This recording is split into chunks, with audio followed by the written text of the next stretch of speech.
minutes an hour from Moscow. This week, starvation in Syria, rape in Europe, and you can get more oil than water for your dollar. You're in the now.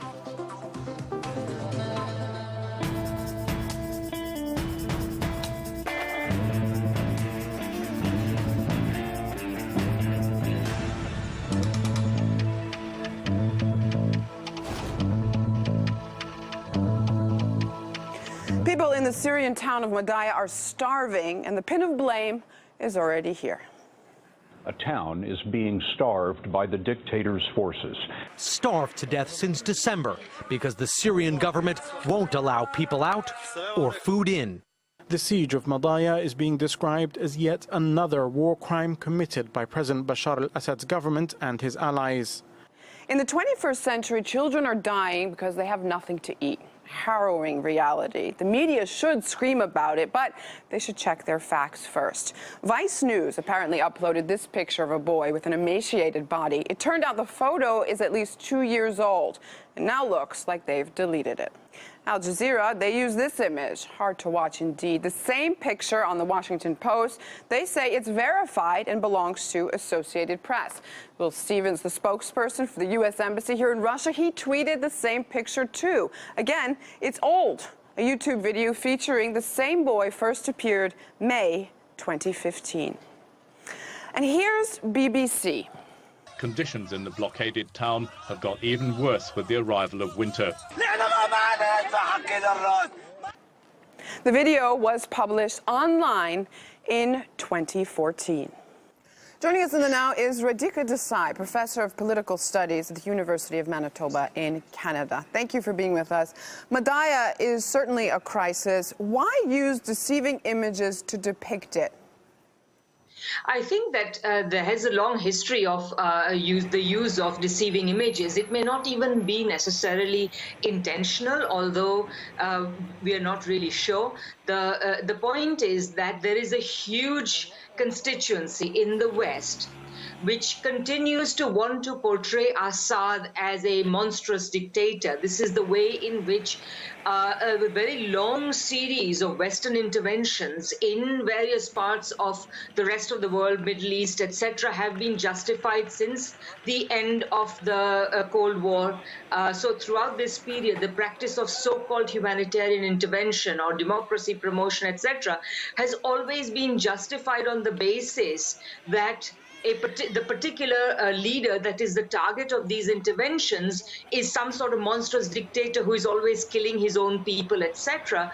And so without such a justification, Western strategy falls apart. And there is also, because of nearly 25 years of this kind of discourse and practice, there is a sort of now quite an embedded feeling that, it must be true that he is starving his own people, etc., etc. So perhaps it doesn't matter to these people that whether they know or either they don't check properly because they already believe what they ought to be checking, or whether they deliberately use misleading photographs because they think it doesn't matter because the image that they're trying to portray is substantially true.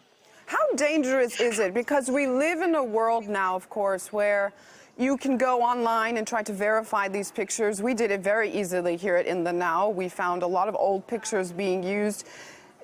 The international public that is following Syria, it's easy for them to verify these things. You have reporters on the ground, including ours, that have certainly seen both sides of this. Some people implying that the opposition, in fact, these rebels on the ground are what's, in fact, not letting these people have food.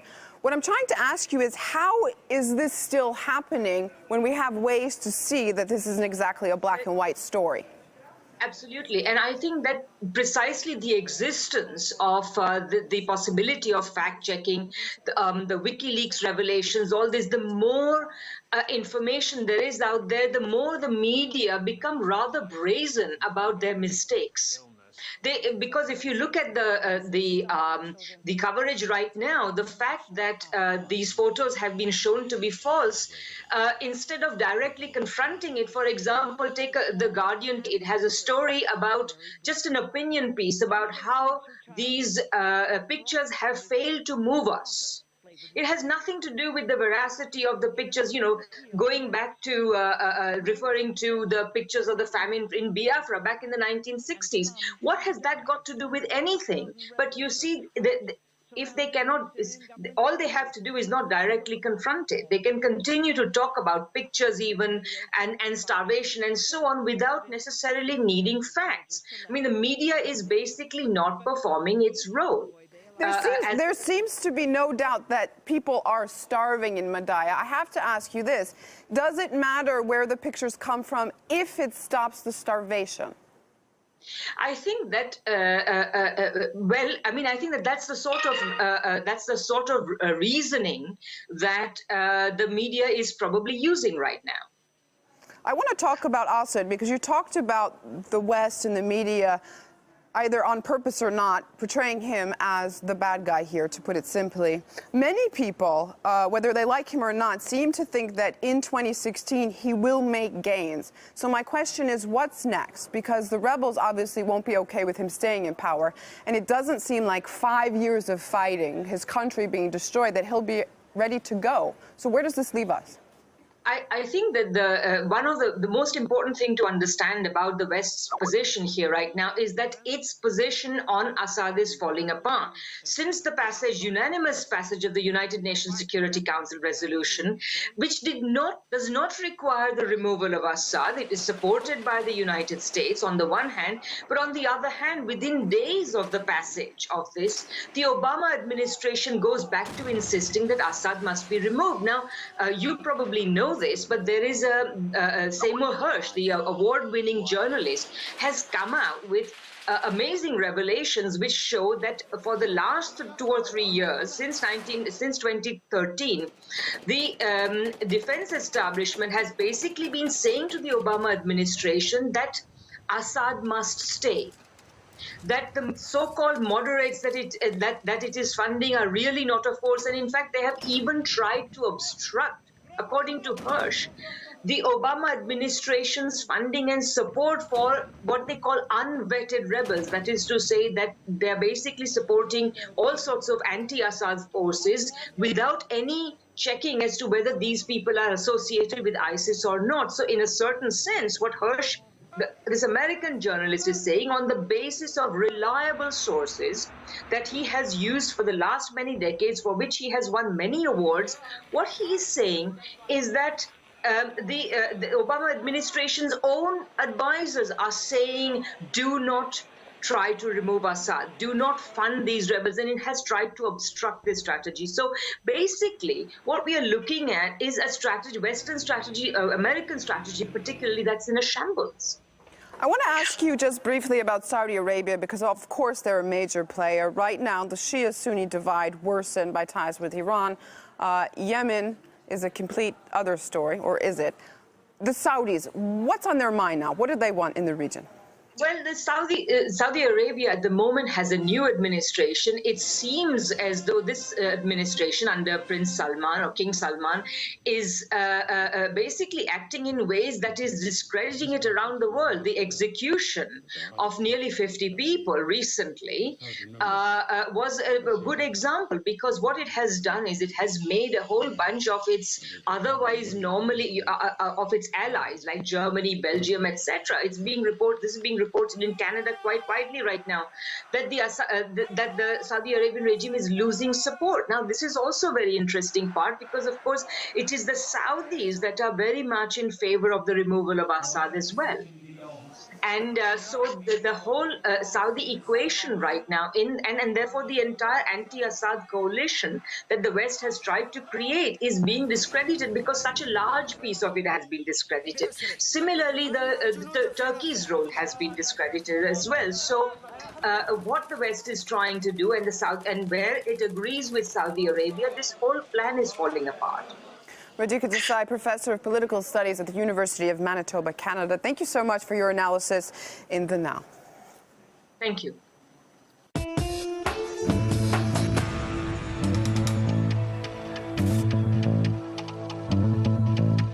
Taharush, the so-called name of a Tahrir-style gang rape game. It's apparently making its way into Europe. Police in Germany are looking into whether attacks on hundreds of women in Cologne on New Year's Eve have any resemblance to this ugly practice.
The situation is worsening for the majority of peaceful, law-abiding Arab Muslim community.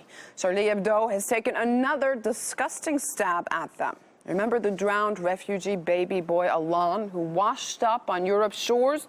Well, they now suggest he would have become a rapist. Not sure you guys can go any lower.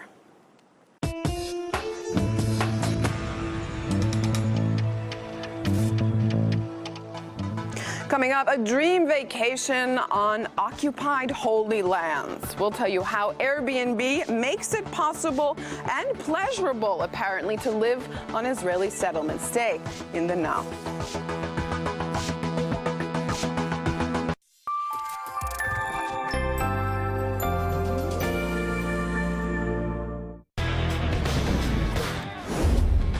Most people think to stand out in this business, you need to be the first one on top of the story or the person with the loudest voice or the biggest ratings. In truth, to stand out in the news business, you just need to ask the right questions and demand the right answers.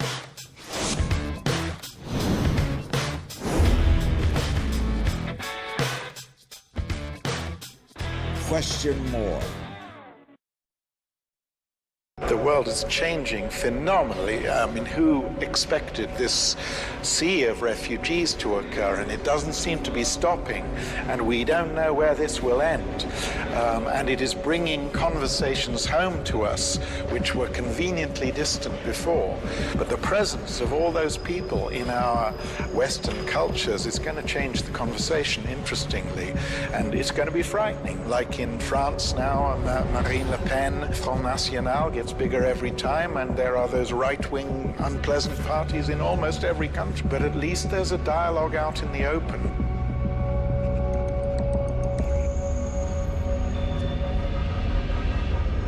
Now we are washed away by an influx of immigrants who put into serious question whether multiculturalism still will work. And one has come, I must say, one has come already to the conclusion that it does not work.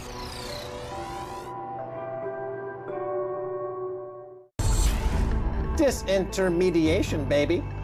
Indeed, as Sid Vicious once said, undermine their pompous authority, reject their moral standards, make anarchy and disorder your trademarks. Cause as much chaos and disruption as possible, but don't let them take you alive.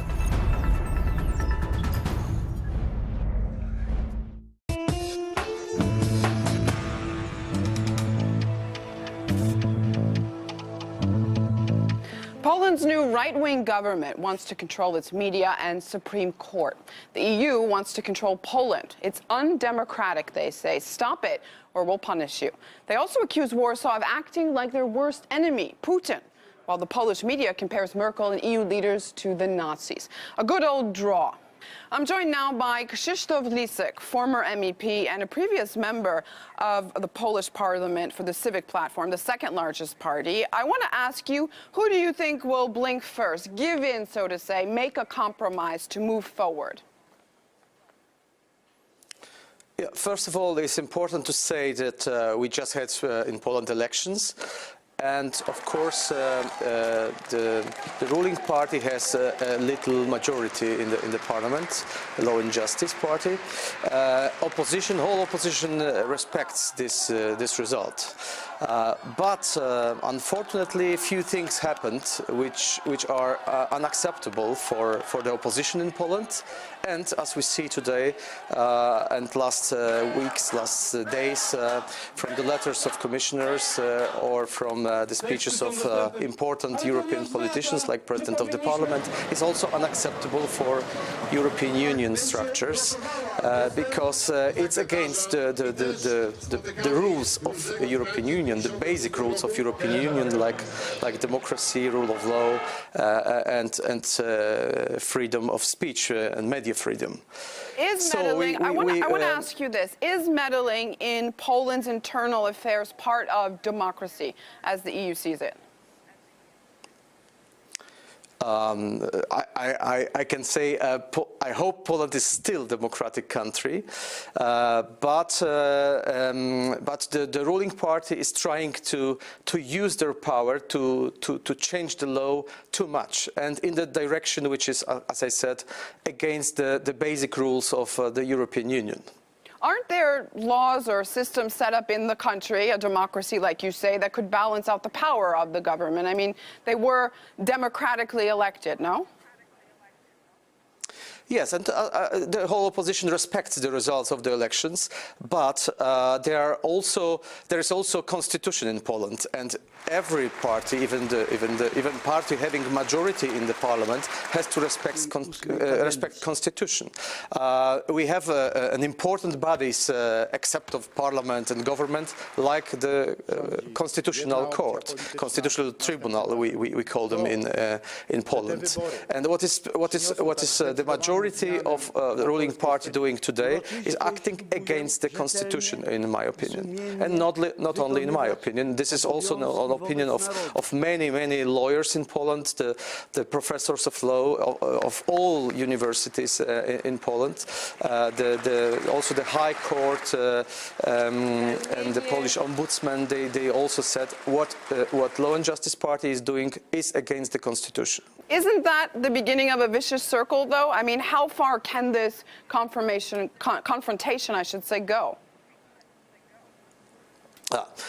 Good question. European Commission started the procedure of the check what happened in Poland. It means Commission will ask Polish government for explanation what is going on, and also I expect that some commissioners, even the President of Commission, Mr. Juncker, will visit Poland and ask ruling party, Prime Minister, President, and also opposition, and also I hope NGO people, media people, what is going on. Krzysztof Lisek, former MEP and previous Polish Parliament member from the Civic Platform. Thanks so much for being in the Now. Thank you very much. Putinization, a relatively new word, but it's already made its way into online dictionaries, meaning the conversion of a democracy into a one-party state. You know how words are born. Just repeat them over and over and over again in the media, and magic, a brand new way to brainwash. A dream vacation in a sunny place, seaside and holy. Who better to help you plan your trip than startup success story Airbnb?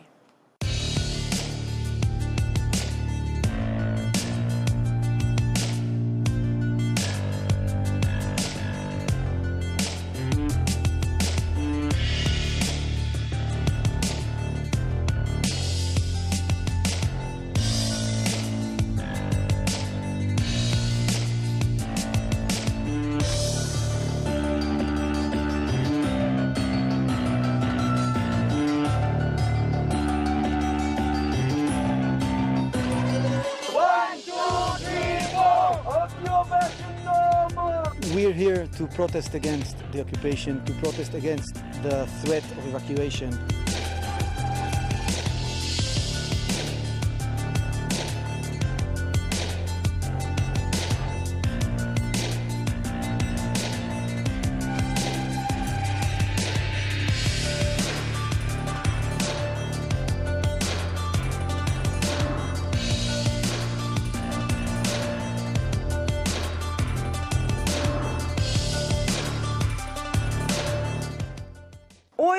is going down and down and down. This is what a crash looks like. During the past 15 months, oil prices have fallen in general by 70%. Crude tumbling to a level we have not seen in 12 years, folks. What costs more, oil or water? Many of you know drinking water can be expensive, but if we take a generic brand of H2O, say 5 gallons, that would cost you about $15 at the moment. If this was oil, it would cost you less than half that amount. Can you imagine what economies that depend on that price are going through? This is Russia.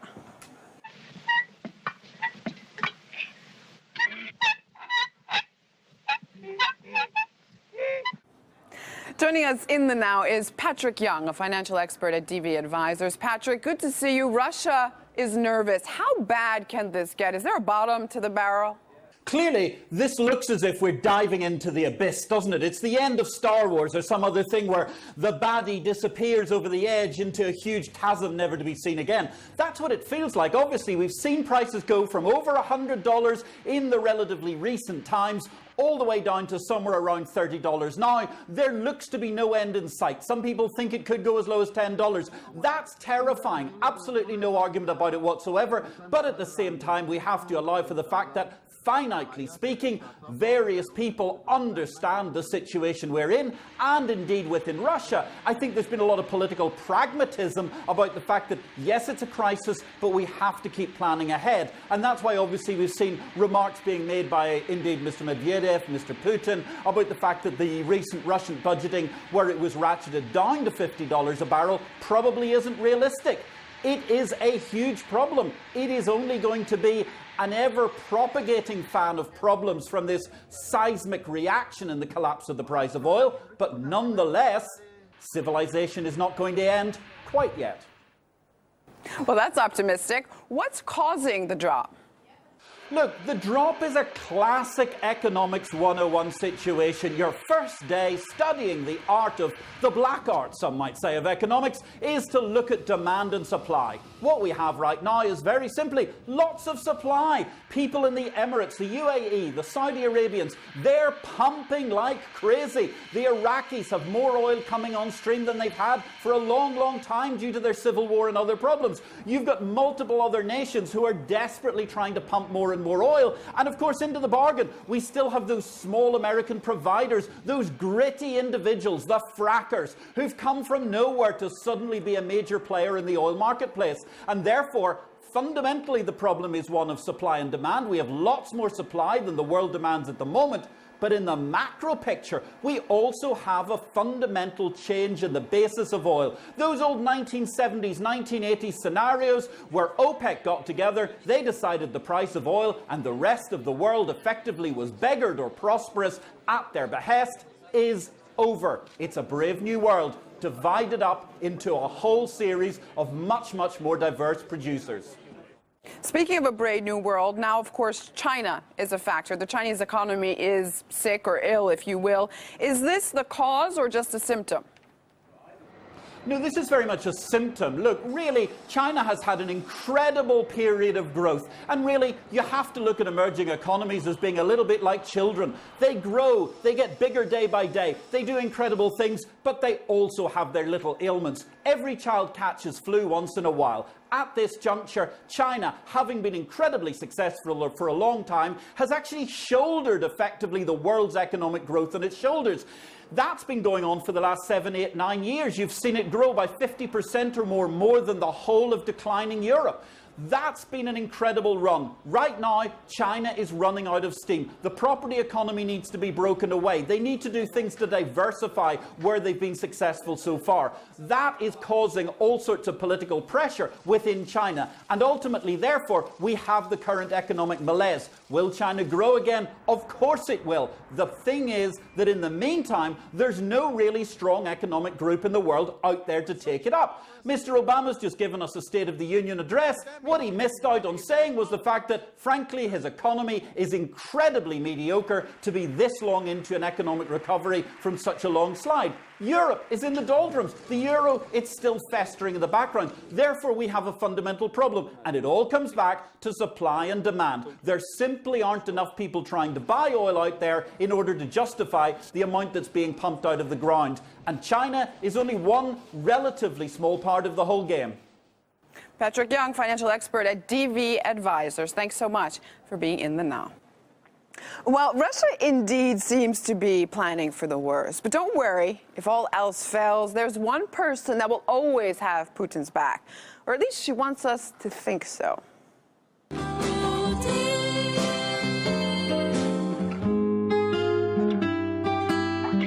They're shining right above you.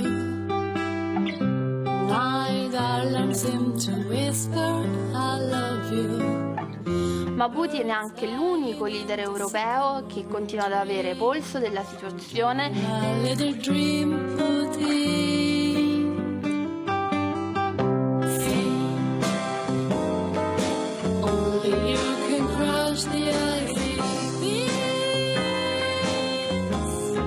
Dear Vladimir, I love you. Please make a little world for me. Just a little nuke. Save me, save us, save all the world. Merry Christmas to all of you. My thoughts exactly. I leave you on that note this week. Stay in touch with us online at In the Now RT. We'd love to hear from you. Check out our best clips, of course, anytime on YouTube and Facebook, and add us on Snapchat for what you won't see on air. I'll see you next week. Till then, it's now or never.